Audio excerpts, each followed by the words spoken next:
Bien, en este vídeo vamos a instalar un servicio de DNS en nuestro Windows Server y vamos a comprobar que todo funciona con un cliente Windows 10. ¿De acuerdo? Vale, antes de empezar, lo primero es muy importante comprobar que ambos sistemas estén correctamente comunicados. ¿De acuerdo? Bueno, para ello podemos abrir aquí un terminal y comprobar la configuración de las tarjetas de red. Y vemos que tenemos una tarjeta interna con una IP 192.168.0.1 y en el lado del cliente vamos a hacer exactamente lo mismo y vamos a comprobar que la tarjeta tiene una IP2 y tiene como puerta de salida la IP del servidor. A continuación vamos a comprobar que la comunicación funciona usando un ping del cliente hacia el servidor y nos damos cuenta de que el ping no funciona, está bloqueado. Eso es debido a los cortafuegos. Esto lo arreglaremos posteriormente, pero de momento es recomendable para montar el servicio cerrar temporalmente el cortafuegos y ya posteriormente solucionaremos este problema. Así que vamos a fijaros que estoy desactivando el cortafuegos del servidor, no del cliente, ¿de acuerdo? Porque el ping, el que está bloqueando, es el servidor. Vamos a probar de nuevo. Pues que ahora llega perfectamente el ping. Y vamos a hacer lo mismo en el lado contrario. Vamos a intentar conectar el servidor con el cliente. Y vemos que ocurre exactamente lo mismo. Es decir, ahora es el firewall del cliente el que nos está bloqueando. Así que vamos a hacer la misma operación y vamos a cerrar el cortafuegos del lado del cliente.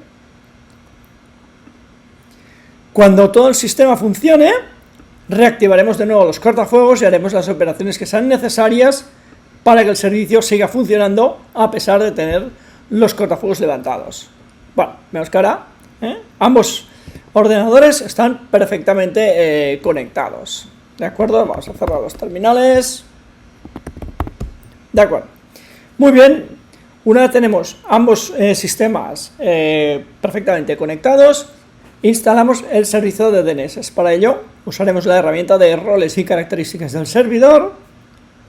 Las primeras pantallas son irrelevantes y aquí llegamos a la pantalla de roles y localizamos nuestro rol, que es en ese caso el servidor de DNS. Ahí nos obliga a instalar esta característica y las siguientes pantallas ya no tienen ningún problema, es siguiente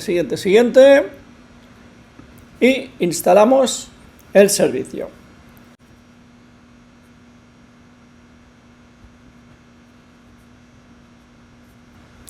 Perfecto.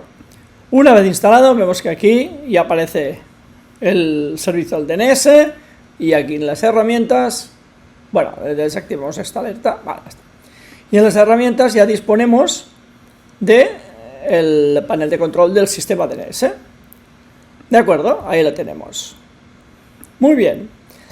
Y ahora vemos claramente que no hay ni una zona ni directa ni inversa. ¿De acuerdo? Bueno, pues es el momento de crear una zona nueva. Vamos a centrar ese asistente aquí. Vale. Y la zona nueva, lo primero que nos pregunta es si es principal o secundaria. No podemos crear una zona secundaria porque lo que hace es copiar una zona que ya esté en otro servidor. Y como es nuestra primera zona DNS, pues solo podemos utilizar la opción de zona principal. Bien, ahora viene el nombre de la zona, nuestro nombre raíz DNS, que estará formado por un nodo de primer nivel, un TLD, que en ese caso usaremos el .net, y un nodo de segundo nivel, que es el nuestro nombre. Pues ahora probemos, por ejemplo, prueba dns.net. ¿De acuerdo?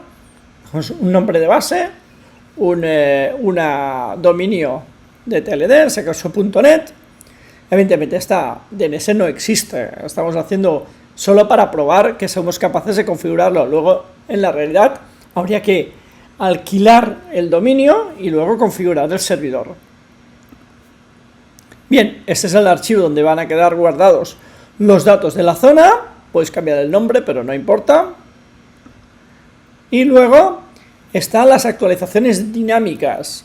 Las actualizaciones dinámicas significa que el Windows actualizará los datos de los DNS de forma automática o no, lo tenemos que hacer nosotros manual. En ese caso, elegiremos el sistema manual porque nos da mayor control sobre lo que ocurre en nuestras zonas DNS. Si le damos el control a Windows, a veces puede hacer alguna actualización que no nos interese. Por lo tanto, dejaremos marcado la actualización manual. Fijaros que tengo que actualizar los registros de forma manual. De esa forma tengo un control absoluto de lo que ocurre. Bueno, una pantalla de resumen y ya tenemos nuestra zona configurada. De inicio solo nos deja dos registros. El servidor de nombres, que en ese caso apunta a nuestra propia máquina, que se llama servidor, y luego el servidor de inicio de autoridad, donde tenemos, si hacemos un doble clic, todos los datos de la duración del tiempo de vida de las DNS en el caché, el tiempo de expiración, el intervalo entre dos intentos, etc. Esos datos los podemos cambiar si vemos que nuestras DNS van demasiado rápido, van demasiado lentas, o el caché de DNS nos ocupa demasiado disco. De momento dejaremos los valores que hay por defecto. Y ahora no tenemos ningún registro DNS. Pues vamos a empezar por el registro principal, que es el que apunta al propio servidor. Así que vamos a crear un registro tipo host y aquí pone el nombre. Si se usa en blanco, ese es el nombre del dominio primado, pero vamos a poner el nombre de nuestra máquina, que se llama servidor. Y fijaros que se construye el full qualified domain name con servidor.pruebasdns.net. No os olvidéis el punto final, que es el nodo raíz. Y luego la IP del servidor. En ese caso es esta. Podríamos crear automáticamente el puntero de resolución inversa, pero en ese caso no funcionaría porque no hemos creado ninguna zona de resolución inversa. Esto lo haremos más adelante, de manera que agrego el host, fijaros que se agrega el registro aquí, y la ventana no se cierra por si queremos seguir agregando hosts. Cuando hemos terminado, pinchamos en realizado y ya tenemos aquí nuestro host. Bueno, pues vamos a probar ese registro en nuestro cliente. Para ello abrimos un terminal. Bueno, para comprobar las DNS vamos a utilizar un comando llamado nslookup, que lo que hace es le pasamos una DNS y nos devuelve la IP si todo funciona. Pues vamos a probar servidor.pruebadns.net y a ver qué nos devuelve. Y vemos que en efecto nos ha devuelto la IP que tiene nuestro servidor. Perfecto. Ahora si quisiéramos, pues podríamos hacer un ping utilizando un nombre en vez de una IP y funcionaría. ¿Vale? Fijaros que hemos puesto un nombre, el servicio de DNS ha cambiado el nombre por la IP y ha realizado el ping con la IP obtenida. Genial. Pues ya tenemos nuestro servidor apuntado perfectamente. ¿Qué ocurriría si hiciéramos una prueba con cliente?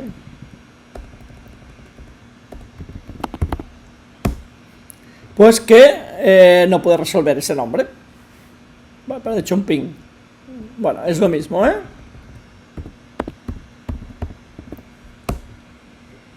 Este nombre no está resuelto. No está resuelto porque no hemos creado en nuestro servidor un registro para la máquina cliente. Muy bien.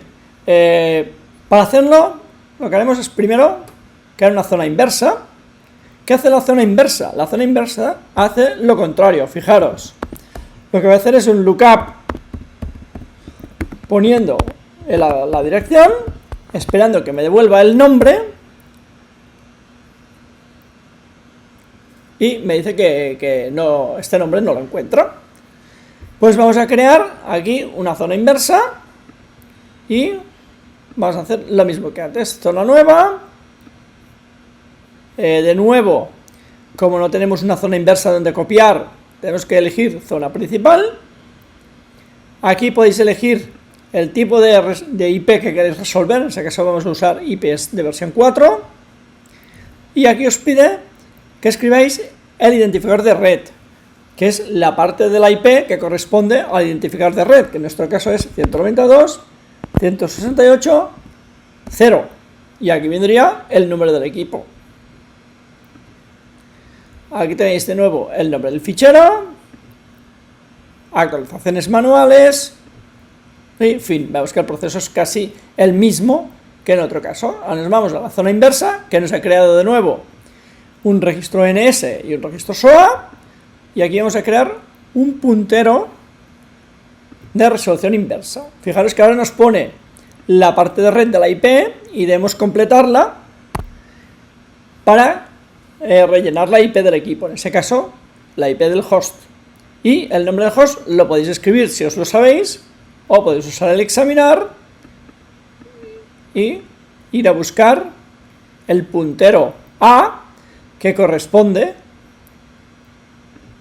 de manera que os escribe el nombre de forma automática.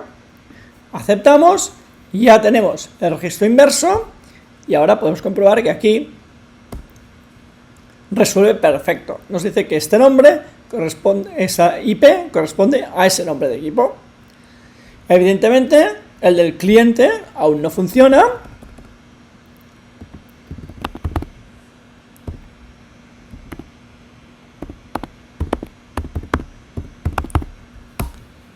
Pero lo vamos a arreglar en un momento, yéndonos a la zona directa, creando otro registro de tipo host. En ese caso, el nombre es client y la IP es la número 2. Y ahora, como ya tenemos la zona inversa creada, podemos hacer así y nos creará a la vez el registro de tipo A y el registro de tipo PTR en la zona inversa. Va perfecto. Y fijaros que nos ha creado en un lado esta y en el otro lado vamos a actualizar. Ahí está, la de client. Pues se ha equivocado con la IP. Ah, es que me he equivocado yo. Perdón. Ahora. Vale, ahora está correcto. Bien, pues nos vamos al cliente y ya lo tenemos. Se resuelve a sí mismo. Es decir, todos los equipos de nuestra red deben tener una entrada en el servidor de DNS. Perfecto. Ya tenemos hechos nuestros registros de tipo host en directa y en inversa. Bien, el siguiente tipo de registros que podemos crear son los registros de alias o de nombre canónico. Esos registros consisten en poner un pequeño alias a nuestra máquina. Nuestra máquina se llama servidor. Le podemos poner un alias de cualquier tipo. Esto suele utilizarse con los servicios. Por ejemplo, si tuviésemos un servicio de páginas web, pues a nosotros nos gustaría que el servidor se llamaba www, que lo vamos a hacer ahora. Ponemos ese alias y la IP o la máquina donde va a ir a parar es la misma al servidor. Por tanto, si ahora el usuario busca ese nombre, le llevará a ese nombre y el puntero A se encargará de resolver la IP. Es decir, hay como un doble salto. Cuando escriba el nombre W, le mandará el nombre servidor y el nombre servidor le mandará a la IP 01. Vamos a probar esto con el cliente. Vamos a hacer un lookup y vamos a poner esto.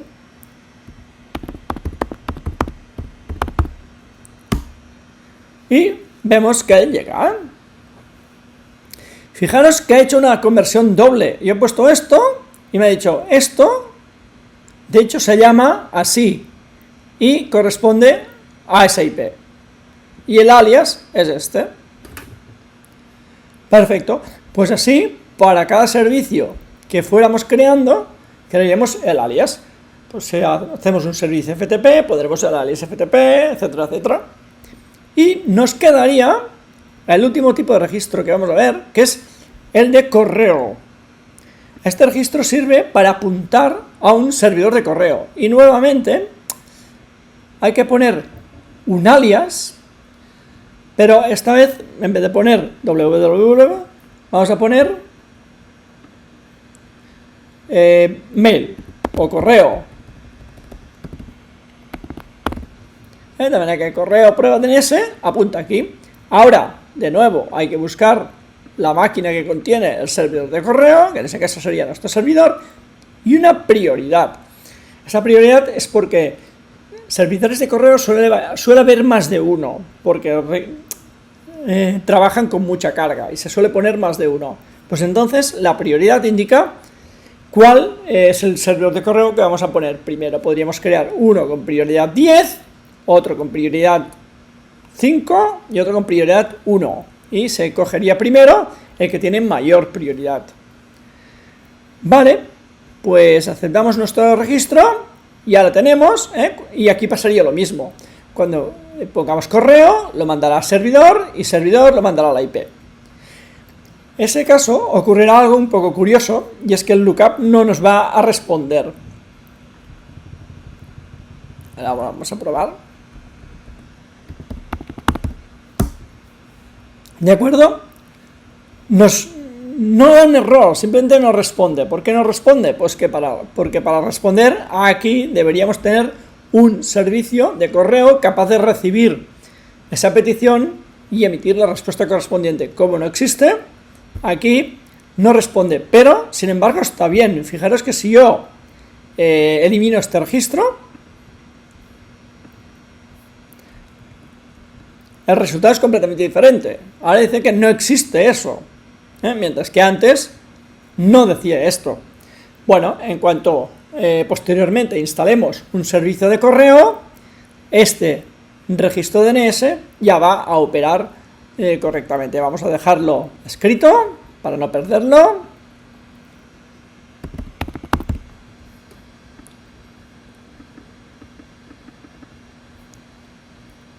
Bien, pues ya tenemos nuestro servidor DNS perfectamente configurado y funcionando. Muy bien. Ha llegado el momento de solucionar el problema de los cortafuegos, que antes hemos dejado abiertos. Así ahora nuestro servicio DNS está funcionando correctamente, de manera que vamos a empezar a levantar cortafuegos y a ir solventando los problemas que vayan saliendo. Primero levantaremos el cortafuegos del lado servidor, solamente el del lado servidor, y repararemos o solucionaremos todos los inconvenientes que haya. Así que nos vamos aquí al cortafuegos, vamos a activarlo. Perfecto. Y ahora, desde el lado del cliente, vamos a hacer todas las comprobaciones para ver cuáles funcionan y cuáles no funcionan. Empezaremos por una cosa sencilla, que es un lookup, para ver si el servicio DNS se ha quedado cortado.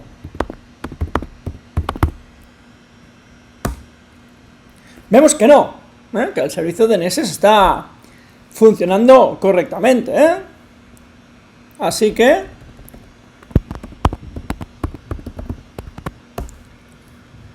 no habrá que hacer ninguna actuación en ese sentido. Bien, si nos preguntamos por qué el DNS ha pasado tranquilamente pese a levantar el cortafuegos,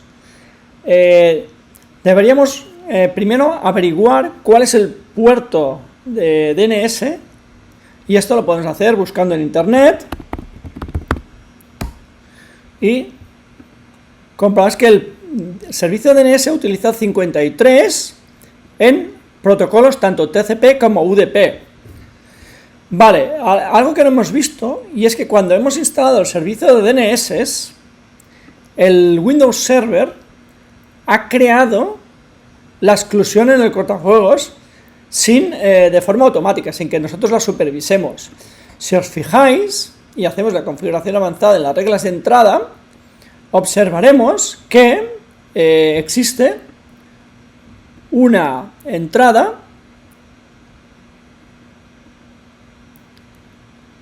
aquí está. Fijaros, esas dos reglas, DNS TCP, DNS UDP, corresponden al servicio DNS y han abierto los puertos TCP UDP, ¿de acuerdo? Y eso lo ha hecho Windows de forma automática al instalar el servicio. Si en algún momento no lo hiciera o hubiera algún tipo de incidencia, pues deberemos hacer esta regla de forma manual, la añadiremos de forma manual. Evidentemente, si ahora la cortara, pues el servicio DNS dejaría de funcionar, obviamente, Así que, si no estamos seguros, pues abrimos el cortafuegos y aseguraros de que estas dos reglas están configuradas. Si intentamos hacer lo que hemos hecho antes, o por ejemplo así,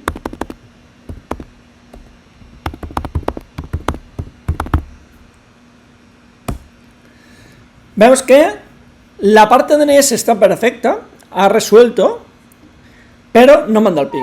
Es decir, aquí tenemos un problema con el ping, no con el servicio de las DNS. Bueno, vamos a ver si podemos resolver el problema con el ping en el lado del servidor. Bien, vamos a ir a la configuración avanzada del cortafuegos. Nos vamos a situar en las reglas de entrada, porque el ping se está bloqueando al entrar en el servidor, y aquí hay que localizar una regla. A ver, hay muchas, a ver si la encontramos, que está por aquí, este de aquí. Archivos impresores compartidos, petición de eco, ICMP v4. ¿De acuerdo? Esta es la regla que debemos activar si queremos permitir el ping. Bueno, pues vamos a hacerle doble clic y vamos a activarla.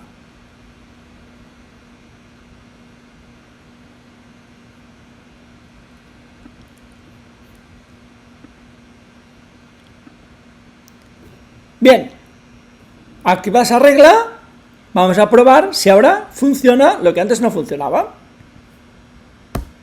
Y ya lo tenemos. Perfecto.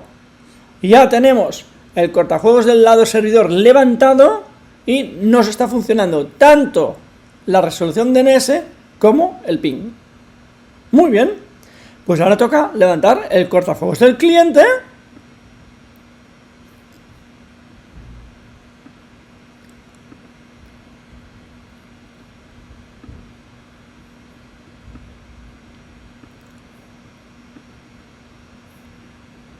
Vamos a comprobar que el camino hacia el servidor sigue limpio, y vemos que sí. Y ahora, de nuevo, vamos a hacer un ping de vuelta y vamos a comprobar que efectivamente está cortado. Podríamos hacer así.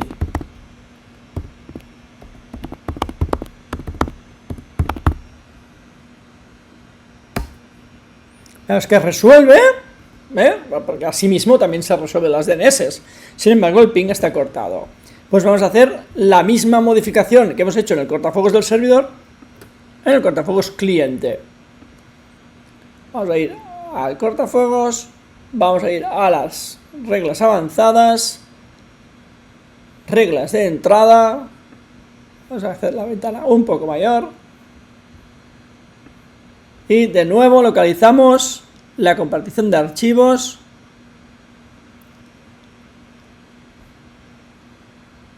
aquí, y ahora tenemos el ICMP4 de entrada, la petición de eco. Así que abrimos esto, habilitamos, aplicamos, aceptamos, repetimos. Vaya, me he equivocado de regla. que hay dos. Ah, porque hay las redes privadas, las redes de dominio, hay varios tipos de redes. Vale, y ya están las dos activadas. Bueno, aquí debería haber enseñado esto, ¿eh? Hay el perfil de redes de dominio, el perfil de redes privadas y públicas. He activado el de dominio, que no tengo dominio instalado, de manera que esta es la que debería haber activado. Vale, sí. Ahora ya funciona, ¿eh? Bueno, si tenéis dudas, mejor activáis las dos reglas, porque si en un futuro instalo un dominio, me quedarían cortadas los pings, así que ya están abiertos. Pues con eso ya tenemos un servicio de DNS totalmente operativo y con los firewalls activados. De esta forma, con mayor seguridad para nuestro sistema. Pues hasta aquí la configuración de DNS.